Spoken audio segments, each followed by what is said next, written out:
Today's episode is brought to you by RLA Polymers and Gripset. For peace of mind when waterproofing, trust Gripset's 38FC, the king of membranes. 38FC has been the industry benchmark for years and is rigorously tested internally and through certified NADA laboratories, giving you verified peace of mind. Developed alongside contractors, 38FC has confirmed coverage of 10 square metres per pale and adheres to AS 4858 and AS 4654 compliance. With a quick 1 hour recode time, you can get the job done in record speed without compromising on quality. Don't fall for the copycat products. Trust Gripset's 38FC, the king of membranes. Hey everybody, Mark here from Tiling Connect. Welcome back to the program and welcome back to another episode where we get to talk with excellent and amazing industry rock stars. And today I have another gentleman joining us on the show by the name of Taylor Ryan, who is all the way from the Sunshine Coast in Queensland. G'day, Taylor. How are you? Good, Mark. How you going? Thanks for having me. Hey, very good, mate. Thanks for coming on the show. Really excited to learn more about the TilenBreathe products that you are involved in, and you know the dustless tools and the technology around that. And I'm sort of really excited to get to know you a lot better and about the products. So, mate, I think the best place for us to start would be back at the beginning and how TilenBreathe was born, and you know, sort of what problem were you seeing on job sites that you know inspired you to get behind these types of products. Yeah, well, I mean, it all started off like everything. It was just a backyard job. We were working on a couple of small commercial jobs. We're getting handed about dustless systems and dustless products that we were trying to use. There wasn't too much out there. The things that were out in the shopping centres and that were getting recommended to us weren't doing enough. And I thought there's got to be a better way out there. So we sort of started to develop our own thing just on site there. And as we sort of gradually got through different jobs and worked out what we needed and what we didn't need, we got to a final sort of prototype, I guess. And that's where my business partner, Warren, come into it. Now, Warren's, he's adjusted everything, and we've moved everything millimetre at a time. We've gone through over 50 prototypes on the cut and breathe. We've gone through over 40 of them on the mix and breathe. And it was literally just tweaking little bits and pieces at a time. And there were some times where we'd tweak, and then we'd have to take a couple of steps back and say, well, right, well, we're not going in the right direction again. What are we doing wrong, and what do we need to move around? And then eventually it sort of come to light that we got our final product, and everything that was working as we needed it to. We couldn't get any more suction that we needed. We were pretty much on point to being able to deliver out to everybody else to use. We were wrapped with it. I had a couple of boys at that stage that were working with me. And those guys, you know, the positive feedback that I got off those, just because it actually worked. We could throw out everything else that didn't work that was out in the market there and solely focus on what we were developing. Amazing. And I think I've probably glossed over a little bit in the beginning here that you're a tile contractor yourself, and Correct. You've been on the tools for some time, mate. Just give us a little bit of a look in on how that journey started for you and when you started picking up some tools to start tiling. Yeah, well, I mean, it was sort of a bit of a broken sort of process for me. I was a lot of my background was mining, so again there was exposure to a lot of silica and all that dusty sort of atmosphere that was out there. And then I'd come home on breaks there, and I spent a couple of days on the tools there, finishing off my apprenticeship. It got to the point where actually I stopped mining and focused on tiling. Sort of felt like that was something that was right up my alley, just with the finishing products and stuff like that. But I also still, in the back of my mind, thought there was an issue in the industry somewhere that could have been targeted. And I sort of guess I tiled, but then also was looking at those avenues of there was a lot of cracks, there was a lot of room to move, there was a lot of sort of innovation to be done, and I just sort of had to sort of rein it in and work on what it was. And I think hitting the dustless side of things was a massive sort of achievement for us. Fantastic, mate. How big's your crew? I've only got a couple of guys working with me at the moment. I've sort of scaled it back down purely just because we're quite busy with the TilenBreathe stuff now. So I'm still on site. I've got 2 guys that work with me sort of full time. And then I get a couple of contractors in here and there, but yeah, it's mainly just doing the running around now. So we're sort of up and about. We're established enough that I'm sort of driving up to Harvey Bay and delivering. Then we start to post off to those sort of places. It's just not feasible just to drive up there, and then going down to south as the Gold Coast.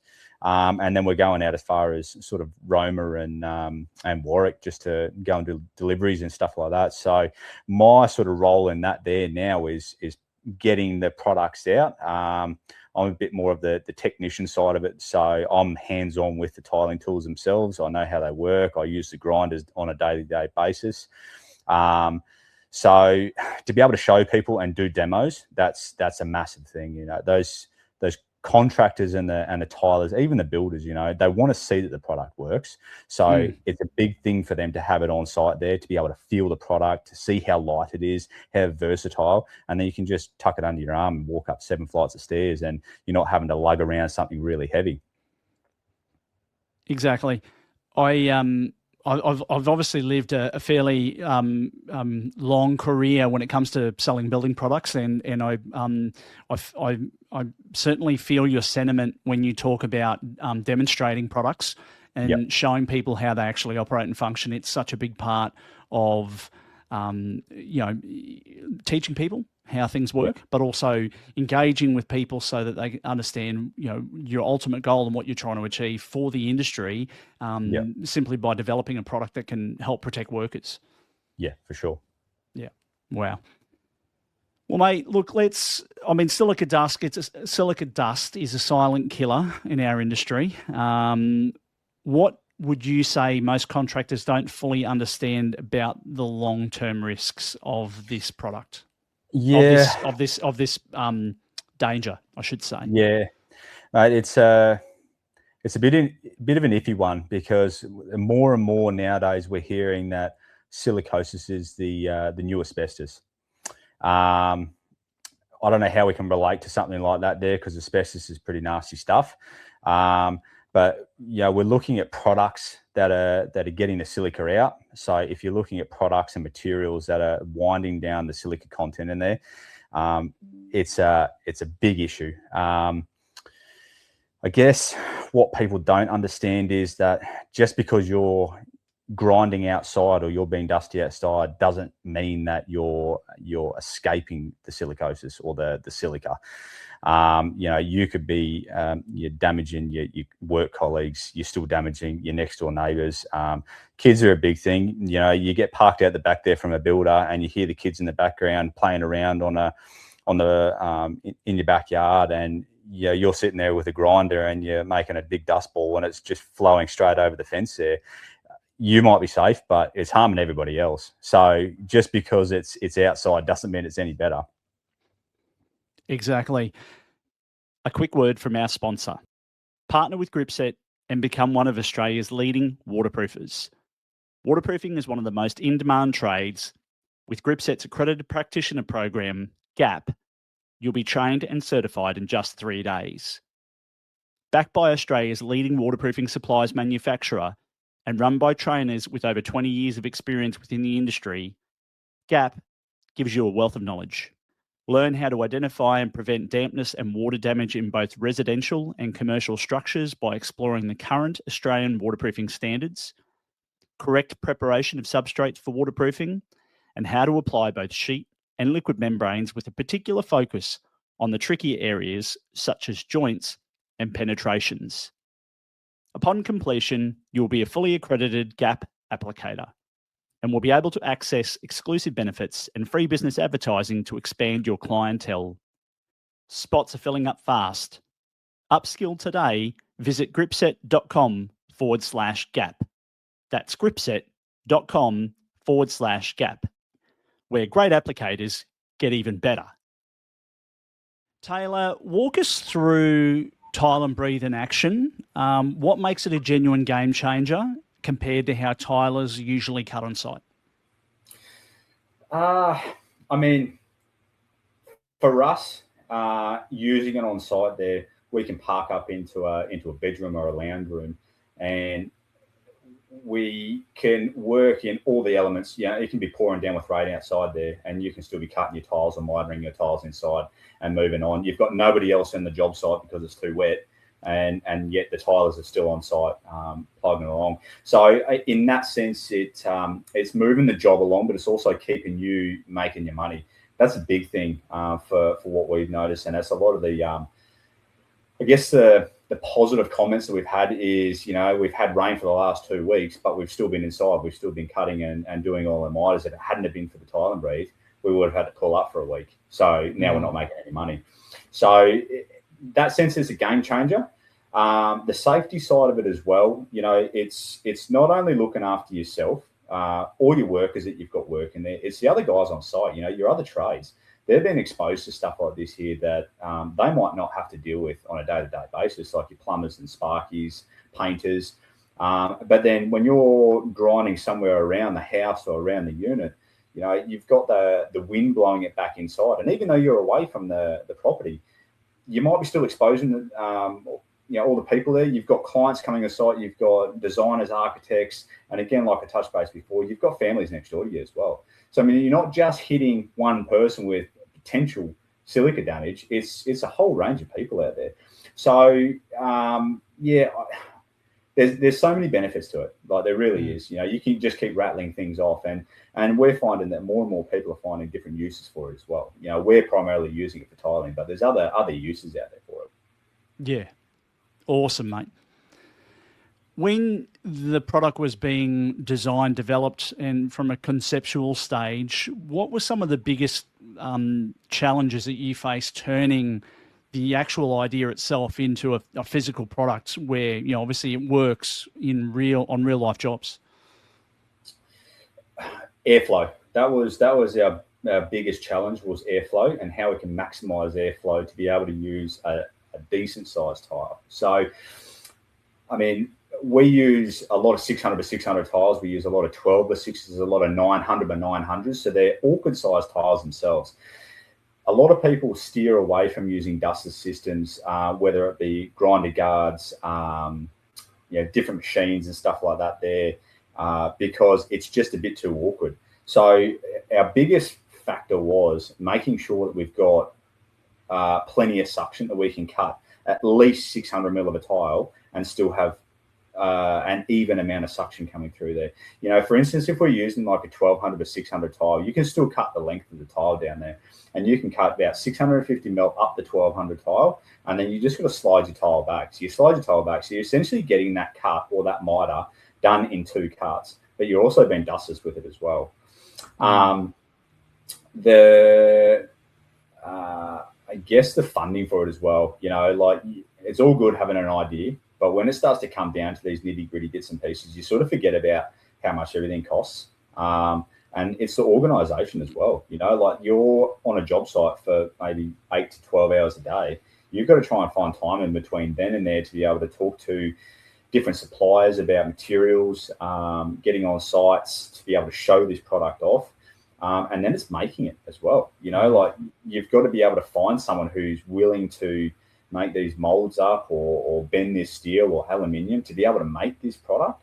And then the backwards and forwards going on with that there it's crazy. There's emails coming out your ears. So you don't realize all this stuff here until you've got 17 different people asking little bits and pieces about this machinery here. And then all of a sudden you've got to try and piece all that together and make that work and still have your suction in line there. And then you've got to work out your costings to make sure that it's suitable for everybody to buy. It's suitable to be able to be used on various workbenches and work platforms, different vacuums. So it wasn't just a matter of just making the cut and breathe itself. It was servicing everybody that needs to use it.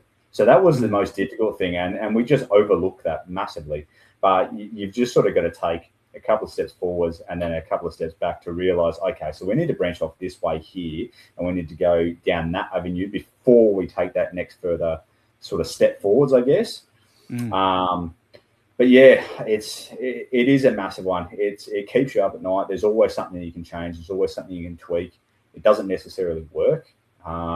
And I guess that's where the frustrating thing comes into designing and inventing something like this here is the best idea you've got, you can be sitting there laying in bed and you've got this idea in place, but making that happen is another kettle of fish. The different molding machines, phone calls you've got to make, and trying to have been able to explain that to somebody who has no idea on what a tiling trade does in general, but then to say we want a dustless system and this is what we need, and then trying to convert that from a 3D image or a design on plan and show that to somebody is just another level of difficulty. Mm-hmm. Yeah, mate, I can, well, I can, I have a similar familiarity with, going out and doing something on your own. And I use this podcast as a classic example. And a lot of people probably don't know this. I know that one of my past guests has said to me, you need to do a man behind the mic episode about, the person doing the podcast. And I started this about three and a half years ago. And there's very little funding that comes in for this podcast, but there's a lot of outlay in terms of setting it up and doing it all. And so it's a bit of a labor of love, right?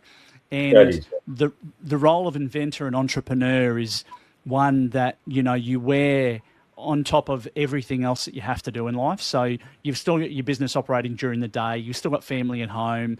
You're sort of trying to balance all of the balls to ensure that none of them fall on the ground. And at the same time, you've got this brilliant idea about, TilenBreathe and dustless tools. So I can feel how, time feels like it just slips away very quickly and you're trying to get things done as best you can. So good on you, mate. 100%. Good on you for doing it.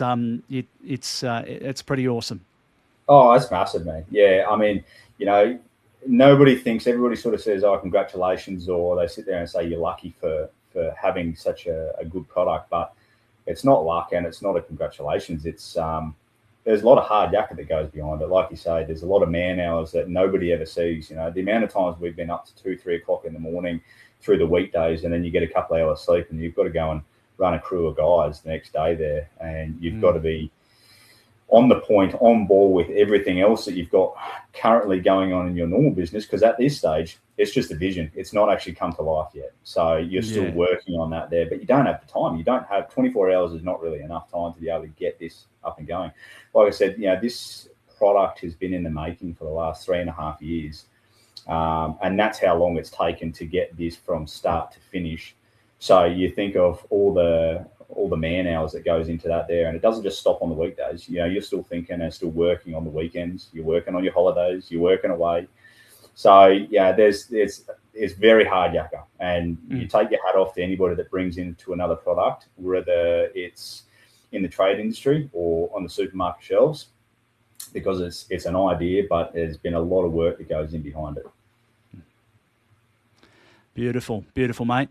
So tell me, you didn't mention before, and I may not have asked, whereabouts is the TilenBreathe products made? Where are they manufactured? Yeah, so it was exciting. We really tried to keep it Australian made. We've managed to do that. So currently we're getting all that made down. So our cut and breathe and our mix and breathe, they're both made down in Sydney. We've got a warehouse down there as well, so they get distributed straight out to there, and then we've got a warehouse which we sit all our stock in there at the moment. We're currently looking at the moment to get our stock back up onto the sunny coast as well, just because of the influx that's taken off through here. It's just a little bit easy trying to get it from Sydney to here and then all around the northern end of Queensland. So he's done a lot of background work onto that there. So we're sort of in that little transition period at the moment. We've still got stock down in Sydney, but it is slowly starting to move up in sort of big doses up onto the sunny coast here. So big thing is Australian made. We know that a lot of people want to back the Australian made. It's hard to do Australian made, but the comments about having Australian made there, and some people only buy it because it's Australian made. If it had been made from Taiwan or China, the chances of it being sold are 50-50. Yeah, and you're also competing against a very competitive labour market, materials market, and it just I hear that, like, it's very difficult to very difficult to compete in that realm. And yeah, look, I think I think being Australian, we all want to support our country. We'd love to see manufacturing come back in a big way. Hopefully, that may happen, but the chances are very slim. But if we keep pushing that agenda, surely more people will have a go.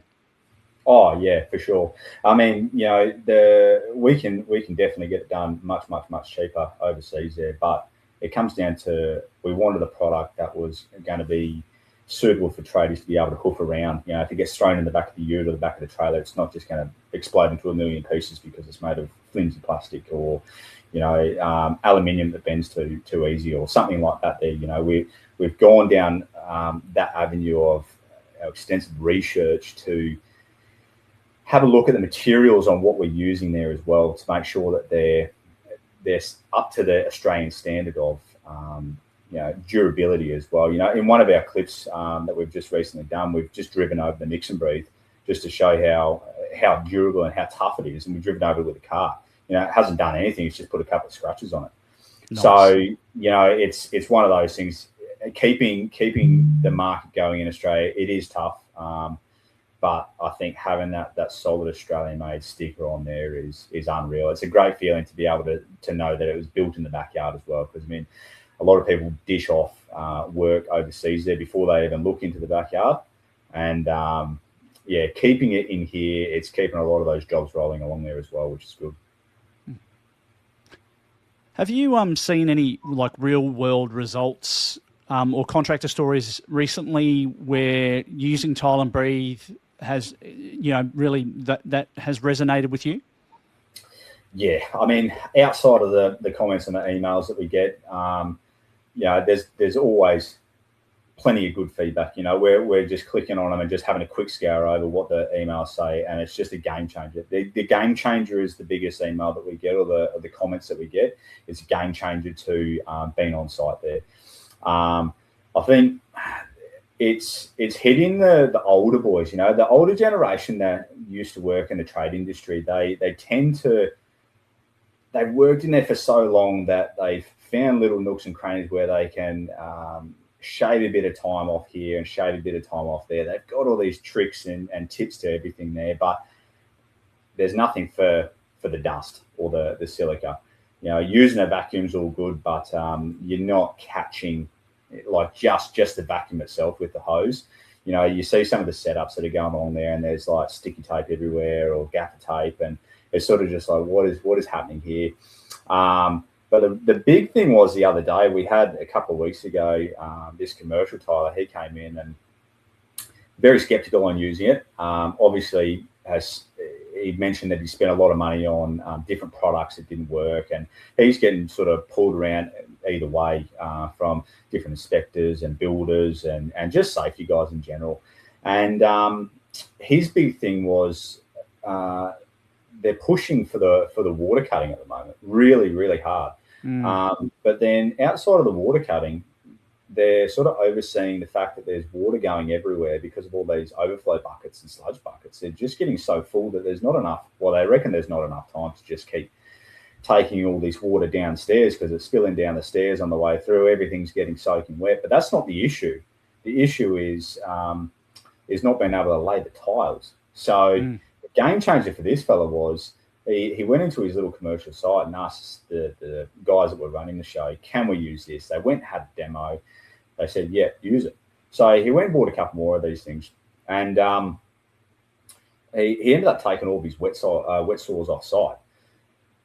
The amount of time that he saved from not wet sawing and remarking tiles because his pencil lines or his pen lines were getting rubbed out from the water cutting, having to dry out. He was running different fans. He was running 3 or 4 different fans to try and dry the tiles out so he could back butter the backs of the tiles. He was just explaining that to me, and it sounded like such a mission. And you just thought about it afterwards, and you thought, what's the point of even tiling? That sort of job and that capacity, why even bother? There's so much stress involved in there just to cut the tile. You don't need it. It's hard enough being on a job site as it is. than to add an element like that there. And I get that it's good in a lot of aspects. I still water cut some of my stone and stuff like that there, just because you get better finishes in it. Especially those thick tiles, you can't cut them with a grinder. You just burn your grinders out too much. But these guys here, they were just over the moon that they could actually cut a tile. They could just plonk it straight on the bench, nip it up, go and do what they need to do, polish it, miter it, and then they're back over there, setting up their tiles, putting up their mid walls with all their miters cut. They didn't have to let everything dry. There's nobody walking past, kicking all their tiles by accident, chipping all their miters. So to hear something like that there, you get the positive feedback all the time about how good it is. But to hear it working on a job site like that there from a guy who's in high pressure situations all the time, that is trying to push for the product to be used more and more on not only his job sites, but he's got a lot of contractors that work for him as well, that go and do their own jobs. And he's now recommending the products to those contractors as well. So it just goes to show to us that just because I've designed it or we've designed it, the guys that I know that are using it are stoked and over the moon with it. There's people out there that have just got real world positivity about the cut and breathe and the mix and breathe. And they're letting us know, which is great, because unfortunately, any sort of product, regardless of how good it is or how long it's been on the market for, you never hear about how good something is. It's always the negative comments, and you always get the backlash of the negative stuff. So, for instance, you're reading along and you want to buy a TV or something like that, and you want to get a review on that, and you only see the negative stuff. You never hear about any of the good stuff. They could have sold 1 million TVs with great reviews on there. It's the same as us, you're getting all these positive feedbacks, but we don't want to be sitting there promoting the fact that there's an issue out there, but we're trying to be the solution for it, if that makes sense. Yeah. That was beautifully put, mate. I couldn't have thought of a better example, and I'm sure there's plenty of people out there on job sites that are in similar situations. So I'm sure they're definitely post, us and listening to this chat. I'm sure they're going to be tapping away on their phones or on the computer to get a bit more information about TilenBreathe, to explore what options are out there, right? Yeah. Look, when we talk about young apprentices and people getting into the trade and them thinking about what they do and don't need for preparing themselves for what they're about to embark on, what habits do you think that they need to have around dust, safety, and professionalism, which are important to be doing from day one? I mean, safety is always the key, right? Our products have got the safety features behind it, but I think from an apprentice's perspective, I think having a voice is a massive thing. Coming on site there, if you're a 16, 17-year-old starting your apprenticeship, you don't know about silicosis. You don't know about issues. It's not only the silicosis, it's the dust issue as well. I mean, you take out the silica in the product, but there's still dust around you. That dust is no good for you either. So you've got two massive issues there.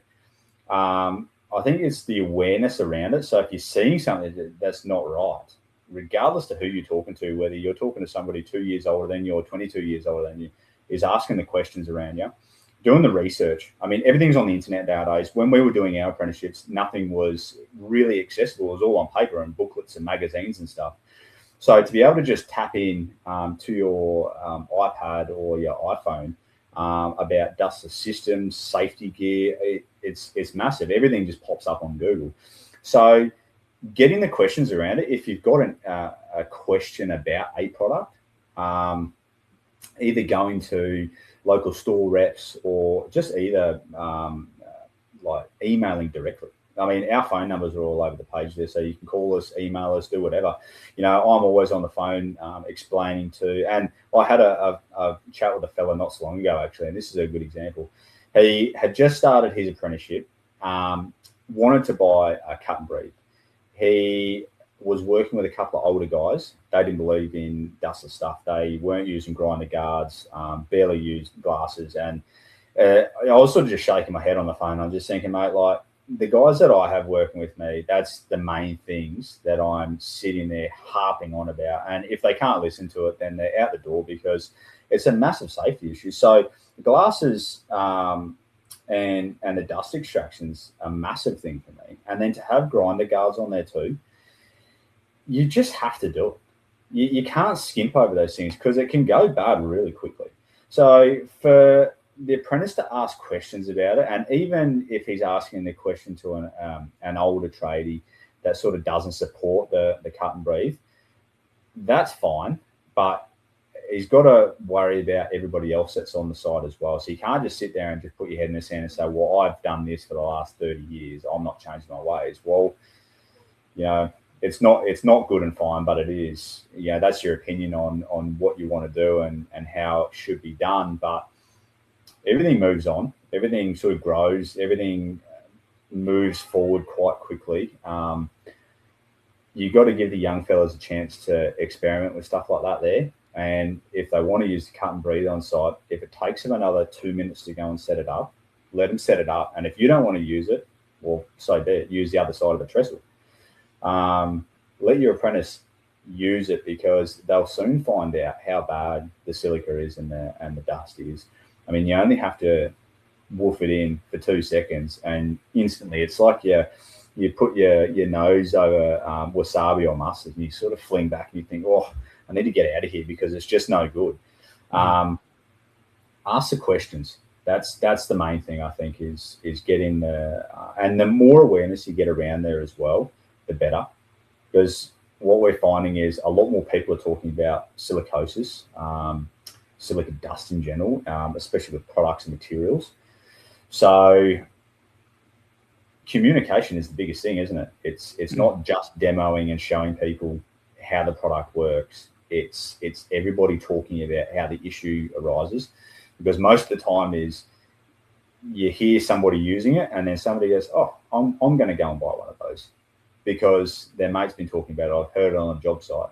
So it's always registering. The brain works in a funny way. So yeah, communication, mate, I think is the biggest thing for an apprentice, and just sussing out your information. You're not silly for trying to find a better way or a better solution, or a safer option. The safer option is the biggest thing, and I'm all for the safer option. Awesome, mate. Yeah, communication, ask questions, get educated, become, a master of learning, all of those things that can make them, an amazing contractor. Absolutely. I think when we look at something like, what you've done with the innovation behind TilenBreathe and Cut and Breathe, and it's clearly changing the landscape today, and no, undoubtedly it'll change the landscape into the future when we talk about tiling and tiling on site. What does the future look like for you guys in terms of growth and development as a business, and the products? What's happening the next 5 or so years? Yeah, we're sticking to we're just doing a year by year plan at the moment. We're not trying to get too far ahead, because I mean you can get a 5-year plan and be miles away and you're not achieving any goals. So we've sat down, we've had a lot of talks about this. We're just going by year, and what we want to do is we want to hit the Australian market. We were going to touch on to the New Zealand market around about the middle of this year here, but the New Zealand market's already taken off. They've cottoned on to what's going on over here, and we're actually selling quite a lot over to New Zealand, which is great. So I mean, in that aspect, we're hitting those targets earlier than what we want, which is great, because there's nothing worse than setting yourself a target and you're not reaching that target, and then you're bummed on the idea and you think, oh, well, that's not working. And then all of a sudden you're just having a rough period on, we're not making any targets. But it's not the case. You just set the bar too high. So we're just sort of setting the bar in little increments. We do want to get over to the UK at some stage. I mean, you think of the UK, it's wet and miserable over there all the time. All the trades are working inside, or if they're outside, they've got ponchos and they've got tents and awnings and all sorts of stuff set up. So the cut and breathe and the mix and breathe would be an ideal scenario to get over to the UK there, and to be doing all that stuff inside, because that's what we're promoting here. We're promoting that you can cut inside, and it's safe enough to do inside there as well. Yeah, it's long as long as you're in a ventilated room. If you're locking yourself up, different story. You don't want to be doing that anyway, because you're restricting airflow as it is. So Yeah, the UK is definitely on the hit list. I think again, we're getting a little bit further away from what we want to do here, but we do want to sort of go maybe to the United States or Qatar or something like that there, just because of how much work and the volume of work is going over there. But I think our next step is really nailing the Australian market and making sure we're getting good results out of that there, to be able to take over to New Zealand a bit more. And then use those stats to be able to get over to somewhere like the UK and say, right, well, this is how much success we're having in Australia in the first 2 years. We're bringing this product over here, and we want it to take off over there as well. I mean, we've had a bunch of guys buy from the UK at the moment. I think we've had about 15 guys buy from the UK. Yeah, nice. So it's already taking off and it's going over there, and we've only been selling since October last year. Yeah, wow. So it's really it's exciting to see it really taking off. But again, we're sort of just trying to keep quite level on where we are. We don't want to get too far ahead of ourselves and get a bunch of these guys buying bits and pieces to go to the UK, and then we jump a bit too early, and it's not as much of a success as what we want it to be. So we want to look after the background first. We want to look after Australia, New Zealand, get those guys safe. Get them using on site there, because there's a lot of stuff coming up. We've got the Olympics in Australia in a couple of years' time. So we've got a trade shortage as it is. There's only going to be a matter of time before they get that influx of new trades. So touching base on new apprentices and stuff like that, it's a great way for them to be exposed to the TilenBreathe and the TilenBreathe, because you think of how much commercial stuff's going on, and the commercial safety side of things is crazy. It's so tight. So UK, I think, is on the radar for the next one. But like I said, that'll be probably another 2 or 3 years. Fantastic, mate. Some excellent growth plans there. And as we wrap up the show today, if the audience and the community want to get in touch with yourself and have a chat, and or find out more about TilenBreathe and Cut and Breathe, the products, what's the best way for them to get in touch with you and find out more about about the products?